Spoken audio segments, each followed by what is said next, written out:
Welcome back again students. मैं हूं आपका किशोर सर और ये है आपका अपना चैनल न्यूक्लियर केम फोरम। आज के इस वीडियो में हम एक नया टॉपिक पढ़ने जा रहे हैं जो थर्मोकेमिस्ट्री के पार्ट को कवर करता है। ये जो टॉपिक है ये आपको एग्जैक्टली फिजिक्स में भी है, इसलिए केमिस्ट्री में भी बहुत अच्छे से पढ़ लीजिए। फिजिक्स में आपको एक बार रिवाइज हो जाएगा, इस हिसाब से पढ़िएगा, ठीक है। अब आज का ये जो टॉपिक है ना, उस टॉपिक का नाम है हीट कैपेसिटीज़, ठीक है। अब ये हीट कैपेसिटी क्या होता है, कितने टाइप्स आते हैं इसके, और ये कहाँ पे लागू कर सकते हैं। अब ये जो यूजेस है ना, एप्लीकेशंस वगैरह, वो सब फिजिक्स में पढ़ने मिलेंगे। केमिस्ट्री में इसका छोटा सा ही पोर्शन है, ठीक है। कुछ बोर्ड्स में तो इसको डिलीट भी कर दिए, but entrance point of view आपको ये टॉपिक आना ज़रूरी है, इसलिए हमने इसको इंक्लूड किया है इस टॉपिक्स में, ठीक है, ये सेशंस में। अब हीट कैपेसिटी क्या होता है, अब मैं आपको ना छोटा सा ट्रिक बताता हूँ। आपको कैलोरीज का डेफिनेशन पता होगा ना, हाँ, तो कैलोरीज के डेफिनेशंस में थोड़ा सा अगर चेंज करते हैं तो ये बन जाता है आपका हीट कैपेसिटी का डेफिनेशन। देखिए मैं डेफिनेशन लिखता हूँ और मुझे लिखना ज़रूरी है, क्योंकि मैं जब इसके टाइप्स बताऊंगा ना आपको, तब आपको पता चलेगा कि ये डेफिनेशन क्यों लिखा। देखिए क्या होता है, it is the amount of heat, it is the amount of heat required, ठीक है। हमें ज़रूरत है एक पर्टिकुलर अमाउंट की हीट चाहिए हमें, ताकि हम किसी सब्सटेंस को वो दे सके और उसका टेम्परेचर बढ़ा सके। So it is the minimum amount of heat required to for what, to raise the temperature of, हमें क्या करना है, टेम्परेचर को बढ़ाना है। किसका टेम्परेचर बढ़ाना है, किसी भी अननोन सब्सटेंस का, स्पेशली थोड़ा सा गैसियस सब्सटेंस लीजिएगा कांस्टेंट प्रेशर में, और most of the process constant pressure में ही करिएगा, बाद में कभी बताऊंगा फुर्सत में। So amount of heat required to raise the temperature of 1 mole of substance, 1 mole of substance through 1 Kelvin। आप कोई भी 1 मोल का सब्सटेंस लीजिए, उस 1 मोल के सब्सटेंस का टेम्परेचर चाहे जो हो, जितना भी टेम्परेचर हो उससे मुझे 1 केल्विन, 1 डिग्री केल्विन ही बढ़ाना है। तो 1 डिग्री केल्विन टेम्परेचर बढ़ाने के लिए मुझे जो minimum amount of heat required रहेगा, दैट इज हीट कैपेसिटी। समझ में आया? फिर से देखिए, it is amount of heat required to raise the temperature of 1 mole of substance, any substance लिख सकते हैं आप, है ना, 1 mole of any substance through 1 degree kelvin और 1 केल्विन, ठीक है। ये हुआ आपका हीट कैपेसिटी। अब हीट कैपेसिटी जो है ना, इसके 2 डेफिनेशंस आते हैं, पर ये 2 डेफिनेशंस बताने के पहले, और मैं एक पॉइंट भूल जाऊं उसके पहले, मैं आपको एक बात बताता हूं। ये जो हीट कैपेसिटी होता है ना, इसका एक फॉर्मूला भी है separate, entrance point of view के हिसाब से याद रखिएगा। क्या है, heat capacity equals to specific heat into molecular weight. अब ये स्पेसिफिक हीट क्या है, हीट कैपेसिटी की एप्लीकेशंस क्या है, यूजेस क्या है, हम उसे कहाँ पे लागू कर सकते हैं, ये सभी डिटेल्स ना हम थर्मोडायनामिक्स चैप्टर के एंट्रांस पोर्शन में पढ़ेंगे। जब हम JEE नीट का पोर्शन स्टार्ट करेंगे तब मैं आपको डिटेल में बताऊंगा। अब स्टेट बोर्ड के हिसाब से ही पढ़ेंगे, ये एक्स्ट्रा का पॉइंट है, उसको नोट डाउन कर लीजिए अलग से JEE नीट के ऑब्जेक्टिव पॉइंट ऑफ व्यू से, ठीक है, बढ़िया।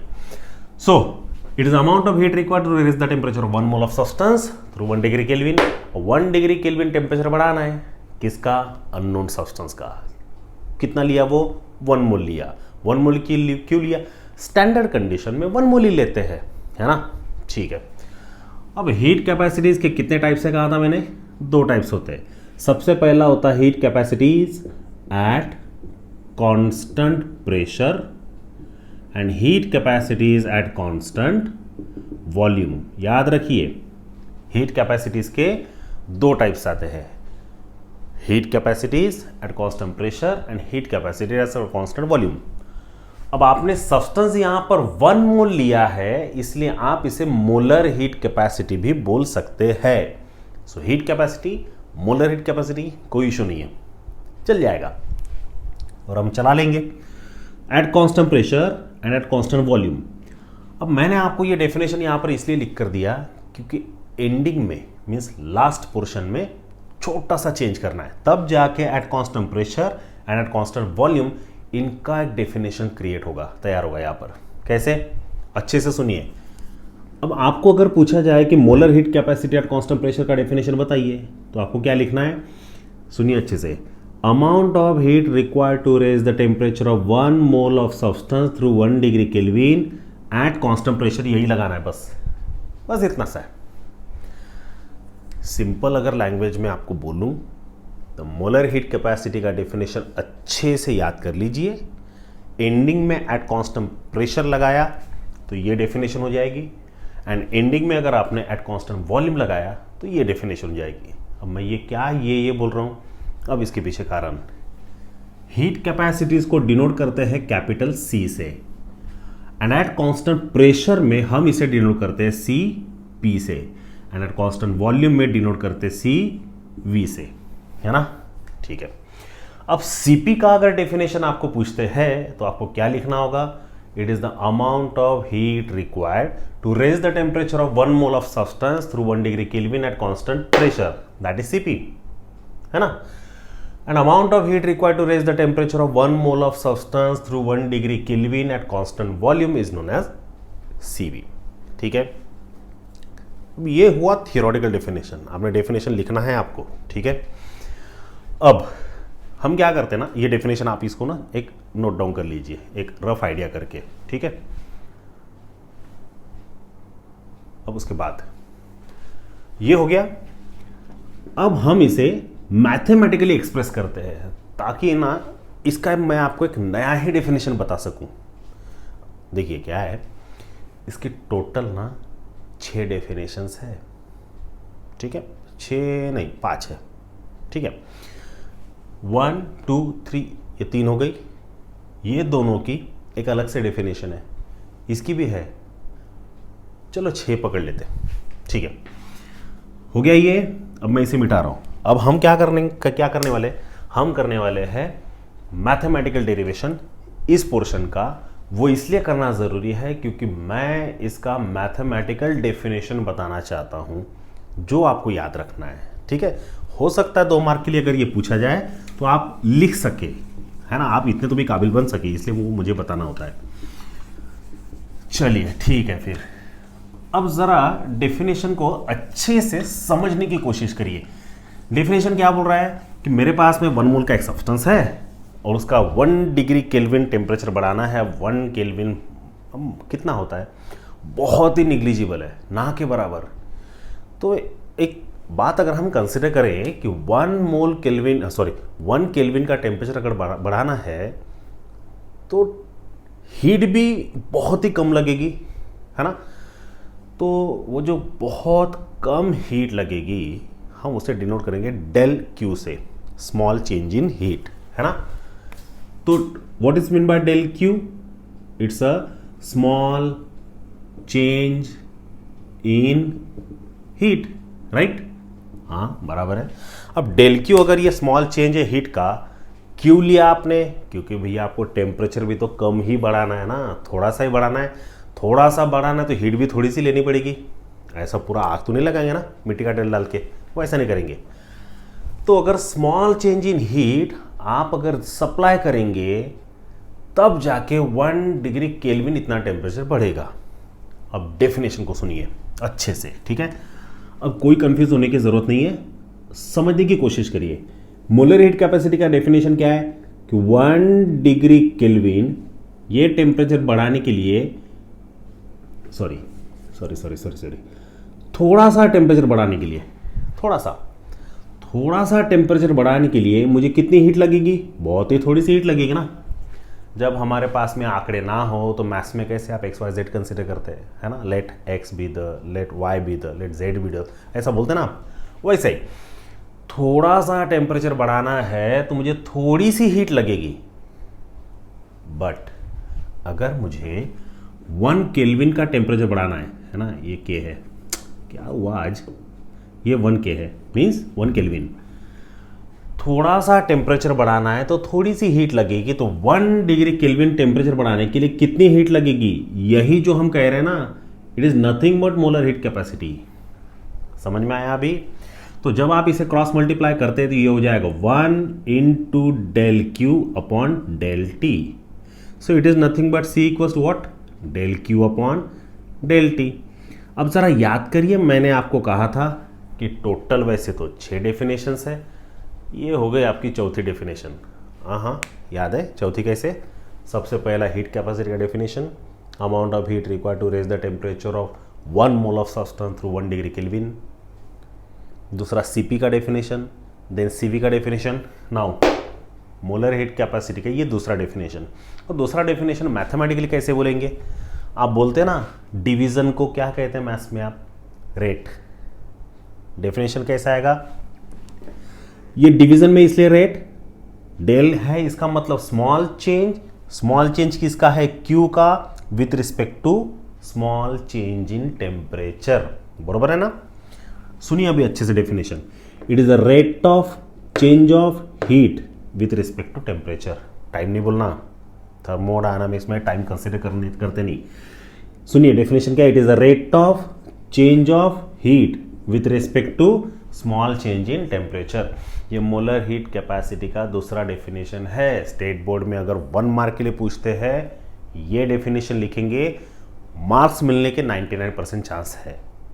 अब वो डिपेंड करता है 1% चांस वो सामने वाले टीचर जो पेपर चेक करते हैं उनको, अगर वही डेफिनेशन एक्सपेक्टेड होगा तो ही वाट लग सकती है आपकी। ठीक है, जाने दीजिए। So what is mean by molar heat capacity? Mathematically अगर हम एक्सप्रेस करें तो मोलर हीट कैपेसिटी क्या आता है? It is rate of change of heat with respect to small change in temperature. ठीक है, डेल्टी।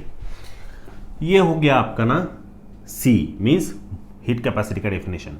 अब मैं थोड़ा सा कुछ चेंजेस करने वाला हूं, तो इसके लिए नाम मैं, आप इसे नोट डाउन कर लीजिए क्योंकि मैं अभी ये मिटाने वाला हूं। तो ये नोट डाउन इसलिए करना है क्योंकि इसी की बदौलत अभी हमें आगे बढ़ना है। तो ये कैसे आया समझ गया आपको? छोटा सा टेम्परेचर बढ़ाना है तो थोड़ी सी हीट लगेगी, थोड़ा सा टेम्परेचर बढ़ाना है थोड़ी सी हीट लगेगी, तो 1 डिग्री केल्विन टेम्परेचर बढ़ाना है तो कितनी लगेगी? That is molar heat capacity. अब आपके पास में एक फॉर्मूला आ गया, कौन सा? C equals to del Q upon del T. ठीक है, मान लीजिए ना ये आपका इक्वेशन 1 है, मान लीजिए। चलिए अभी हम एक काम करते हैं। सबसे पहला, एट कांस्टेंट वॉल्यूम में देखते हैं क्या हो सकता है। अब आपको एक बात तो पता होगी, शायद आप पे तो मुझे वैसे भी भरोसा नहीं है, पढ़ाई करते नहीं ना आप, इसलिए। पर फिर भी कुछ मेरे सब्सक्राइबर्स अगर पढ़ाई करते होंगे तो उनको फर्स्ट लॉ ऑफ थर्मोडायनामिक्स का फॉर्मूला याद होना चाहिए, होगा शायद याद। तो यहां पर लिखना है वैसा, क्या लिखेंगे आप? First law of thermodynamics is given as. क्या कहता है first law of thermodynamics? Statement नहीं लिखना है, फॉर्मूला लिखना है। क्या था formula? Delta E equals to Q plus W. याद है? याद है, याद तो होगा ही होगा, याद होना चाहिए। क्या मैं इसे ऐसा लिख सकता हूं? अब वो संजय दत्त के समान ना नहीं बोलना बीच में, ठीक है?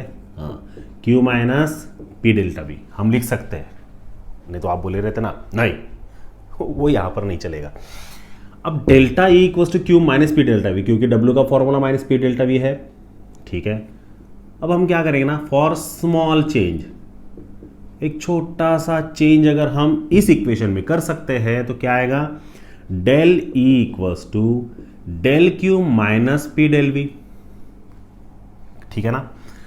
बट आपको एक बात तो पता होगी, एट कांस्टेंट वॉल्यूम कहा है तो डेल वी क्या हो जाएगा बेटा? 0। और अगर डेल वी 0 हो जाता तो पी इंटू 0 वो 0। सो क्या आएगा? Del E equals to what? Del Q.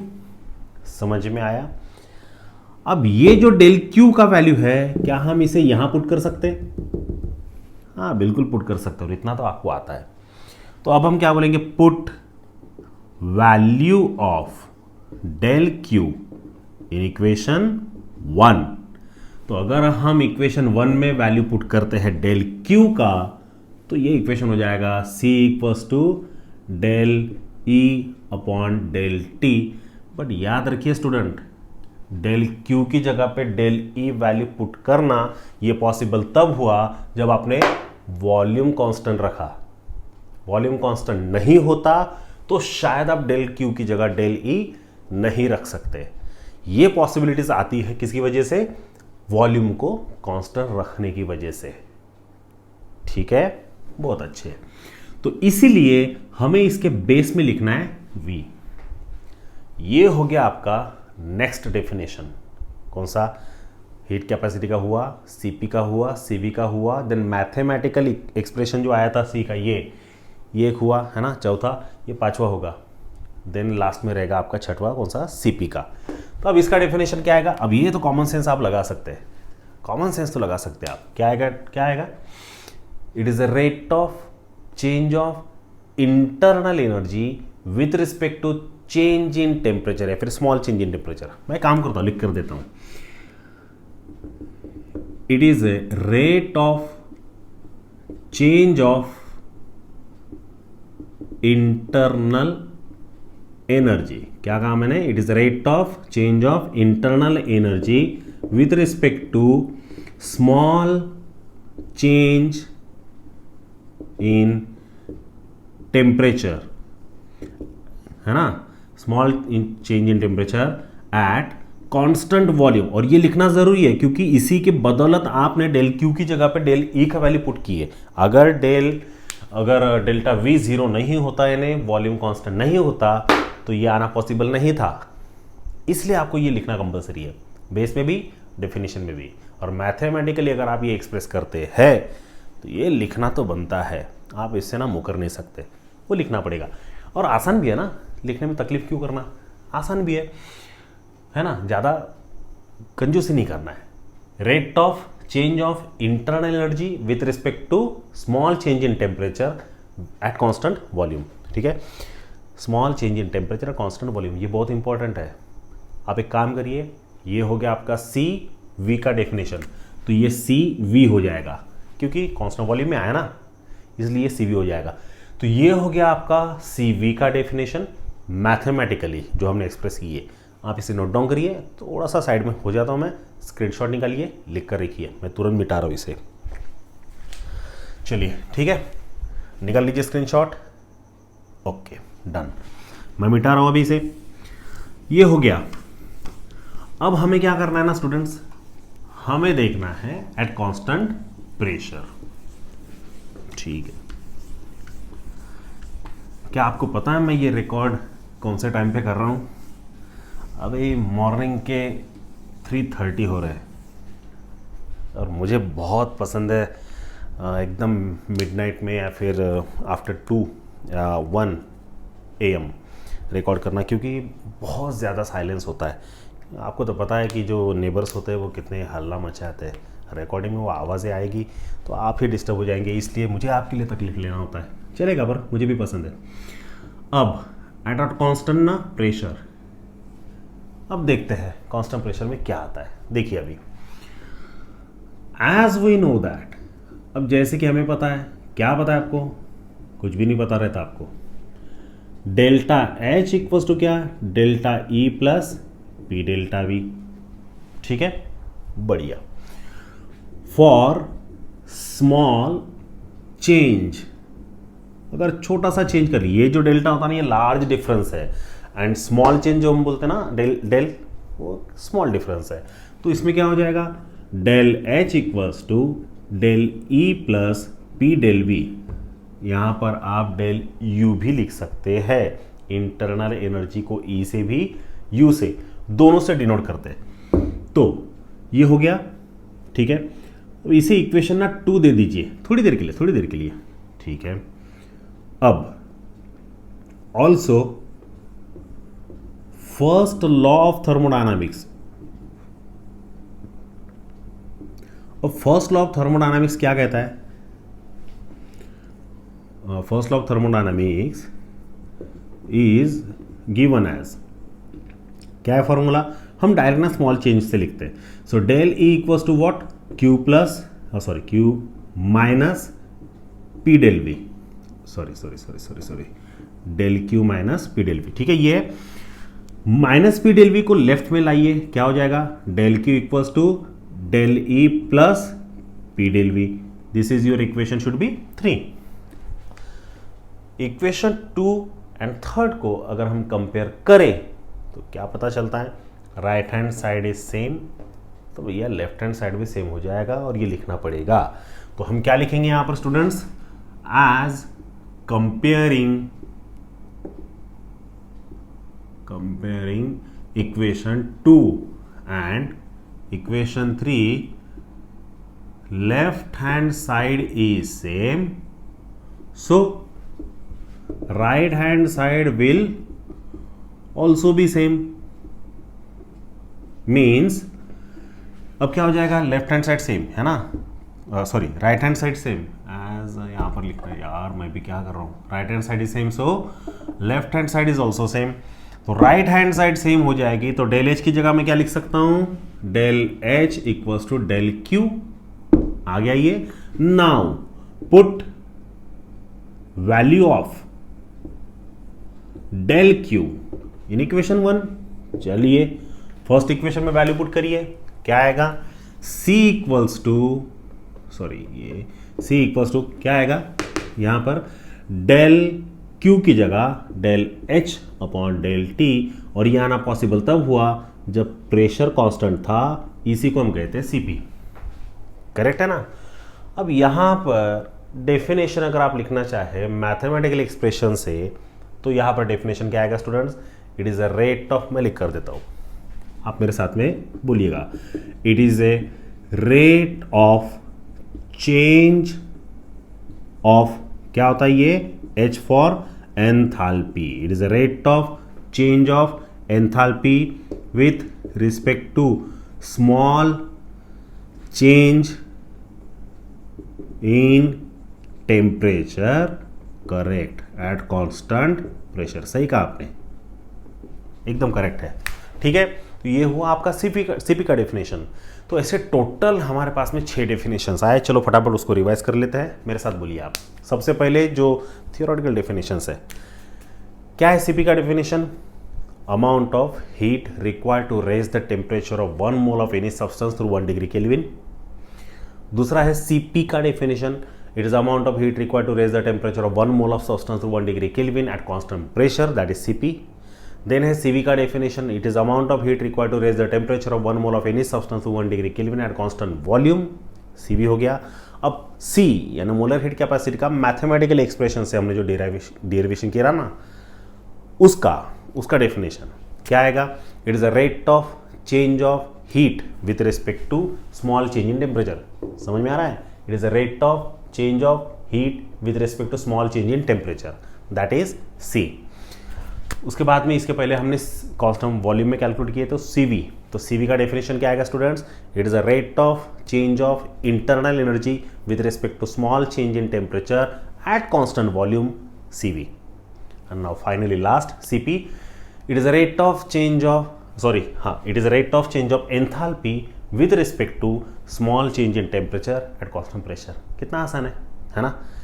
Molar heat capacity actually पढ़ने के पीछे में एक ही कारण है, वो ये है कि इसके बाद में आता है एक mathematical derivation, CP minus CV equals to R। तो वो डेरिवेशन को पढ़ने के लिए ये टॉपिक पढ़ना ज़रूरी है, इसलिए थियोरेटिकल पोर्शन में ये सबसे पहले दिया है, उसी को हम मेयर्स रिलेशन कहते हैं, जो अभी हम पढ़ेंगे, ठीक है। तो आप एक काम करिए, इसे अच्छे से नोट डाउन कर लीजिए, स्क्रीनशॉट निकाल लीजिए, अच्छे से पढ़िए।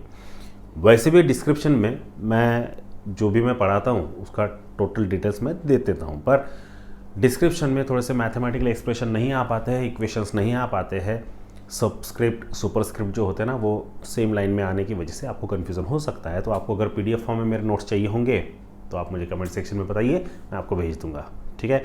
और बहुत बहुत शुक्रिया आपका मेरे चैनल को देखने के लिए और कमेंट्स करने के लिए, बहुत अच्छा लगता है, आप लाइक शेयर करते होंगे शायद, तो बहुत ही अच्छा एहसास होता है वो जब हमें पता चलता है कि हमारे वीडियोस कोई देखता है, उससे आपको भी मदद मिलती है।